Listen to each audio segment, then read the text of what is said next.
Hello Mzansi and welcome to episode 174 of Farmers Inside Track. I'm your host, Dawn. Now, barley and hops are two types of grains that can be used to make beer. In this edition, we showcase the opportunities for Mzansi's farmers to tap into SA's beer industry with Aron Kole, the managing director of farmer development company FarmSol.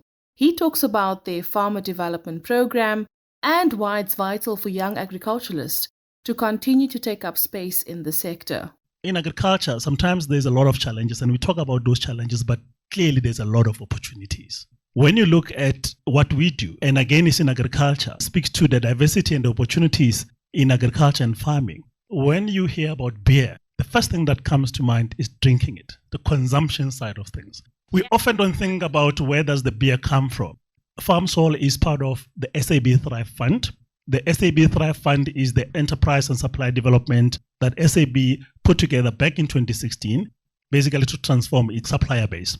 So what are we focused at as FarmSol? Basically to enable new entrant farmers, commercial farmers, to be able to supply big multinational companies such as SAB with raw materials that they use for their beer. So that's basically what we do. And our intervention is based on three things. The first one, which is really very important, everybody wants it.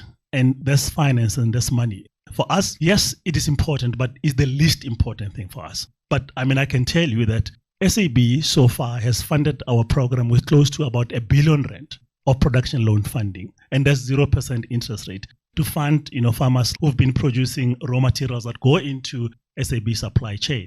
Of course, you cannot only look at beer and the beer industry and what you plant and that goes into beer. You need to look at also the farmer holistically. And that's why we've went out. We've also kind of grown as a company with the support of SAB. And we are actually doing many other crops as well, like your soyas, like your canola, that goes into your everyday household brands like your Casalite. Casalite is your everyday household brand. So there are also other household brands that our farmers supply into those markets, like your Rama. So our farmers actually plant high oil content sunflower that goes into your Rama that you use every day. And that's what we want to see, because we say our mission is to ensure that we print 1 million smallholder and new entrant farmers' names in those household brands. They need to see themselves in those final products. And the other thing which I think is important is creating a mutually trading platform. And the simple term for it is an offtake agreement, because we deal with scale when you talk about grain. And I'm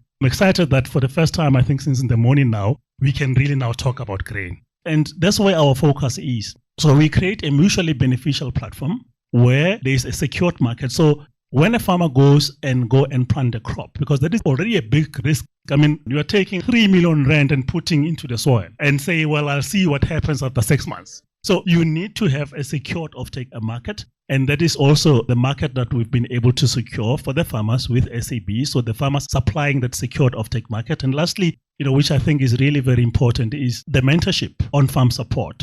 Basically holding the farmer's hand and supporting the farmer so that they can grow in yields, they can farm commercially, and they can actually also develop a track record that they are participating in commercial supply chain. So in a nutshell, that's what we do. We implement this project in 4 ways. So we have a program called SAB Go Farming. That is the original program of SAB that SAB has appointed as a partner on, where now there's this support of production loans that comes from SAB and the farmer supply into SAB supply chain. There's another program that we run called Women in Agriculture as well. That program really is just focusing on women farmers and supporting them with infrastructure. So infrastructure such as your sheds, such as your fencing, and those type of infrastructure. And then we also have another program called FarmSol Asset Co, which is really around mechanization. A big issue in farming, because I see your cars are parked outside there, and I saw there's also a green machine. Often, sometimes we think tractors are cheaper, but tractors are the most expensive than some of the BMWs and the Mercedes-Benz that I see there. So, if one day I rock up with a tractor, please respect me. Thanks once again for joining us here on Farmers Inside Track, Aron. He is the managing director of farmer development company FarmSol. Our soil sister, Tinyiko Khoza, is a poultry farmer that has her eyes set on setting up her own agro-processing plant in the future. She tells us more about why she's doing it. I'm into poultry farming. I do both layers and broilers. My business is based in Pretoria, Centurion to be accurate. I'm renting a plot in Mnandi.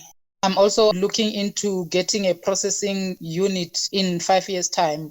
In other words, I would want to see myself having an abattoir, a small processing house where we'll be processing the chickens, even for other farmers, because there is a lot of need for a processing unit, because a lot of farmers here, they have to travel very long distances to take their chickens to the abattoir. My market segments are the restaurants, the local Chinese restaurants, also the walk-in customers. I deliver to regular customers, and I also get more customers as I deliver to my regular customers through word of mouth. All the best with your farming business, Tinyiko Khoza.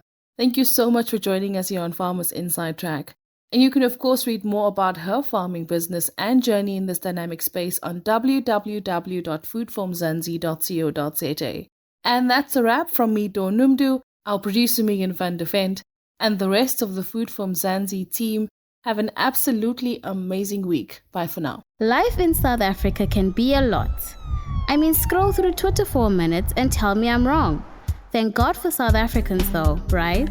We're inspiring, and even on the bad days, we fight back with a smile. That's why I love Food for Mzansi so much. They're not ashamed to celebrate the ordinary unsung heroes who work every day to put food on our nation's tables. Go to foodformzansi.co.za and never miss an inspiring story.